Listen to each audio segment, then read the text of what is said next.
Bonjour, dans notre série Les fondamentaux de Business Central, je vous propose aujourd'hui de vous présenter comment utiliser les attributs et les catégories articles. Les attributs servent à qualifier un article en lui affectant une liste de critères, comme par exemple la longueur, la largeur, la profondeur, la couleur.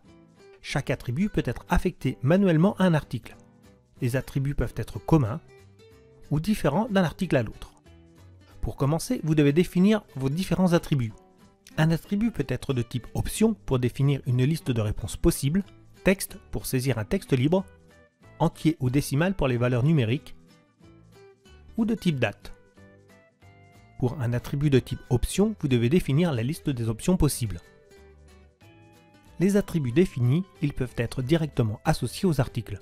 Sur la fiche article, en ouvrant la page attributs, sélectionnez un attribut dans la liste, puis sa valeur. Ajoutez autant d'attributs que vous le souhaitez.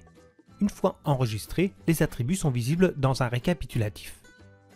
Évoquons maintenant les catégories articles. Elles permettent aussi d'organiser vos articles et deviennent un autre critère de filtrage. Chaque catégorie peut être décomposée en sous-catégories, pouvant elles-mêmes être décomposées. Des attributs peuvent être associés à une catégorie avec si besoin une valeur par défaut. Les sous-catégories héritent des attributs de la catégorie supérieure et peuvent recevoir de nouveaux attributs. La catégorie peut être ensuite ajoutée dans la fiche article. L'article hérite alors des attributs de la catégorie qu'il vient de recevoir. Et il est encore possible d'ajouter de nouveaux attributs directement sur la fiche article. Dans notre exemple, nous trouvons plusieurs catégories et sous-catégories.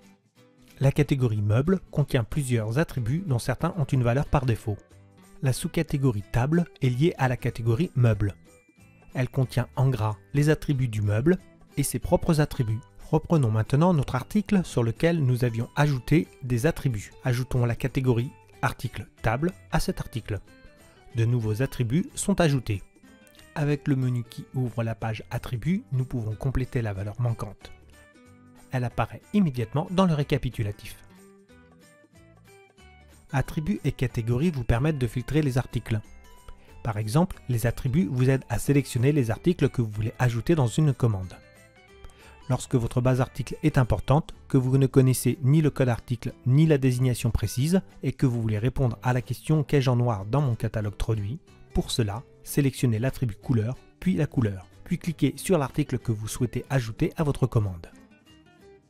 Avec la catégorie, il est possible d'appliquer un filtre sur tous les états relatifs aux articles. Dans ce cas, ajoutez un filtre article code catégorie et sélectionnez la catégorie. Votre état s'affiche avec les articles liés à la ou les catégories choisies. Pour terminer, un autre cas d'usage mêlant catégorie et attributs. Activez les filtres de la liste articles, ajoutez le code catégorie et ajoutez les chaises. Maintenant, appliquez le filtre couleur lié aux attributs. En choisissant le noir, la liste est apurée. Pour mémoire, vous pouvez enregistrer votre liste pour l'utiliser ultérieurement. Voilà, c'est à votre tour de manipuler. À bientôt pour une nouvelle vidéo.